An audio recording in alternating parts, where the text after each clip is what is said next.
தீபங்கள் பேசும் இது கார்த்திகை மாசம், மணிகள் போலவே அசைந்து ஆடுதே தீபமே.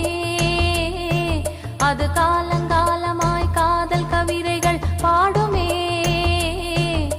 முத்து முத்து விளக்கு முத்தத்துல இருக்கு, முத்து பொண்ணு சிரிச்சா வெக்கத்துல, பக்கத்துல நெருப்பா அத்தமாக இருக்கா, முத்தம் ஒண்ணு கொடுத்தா குத்தமில்ல.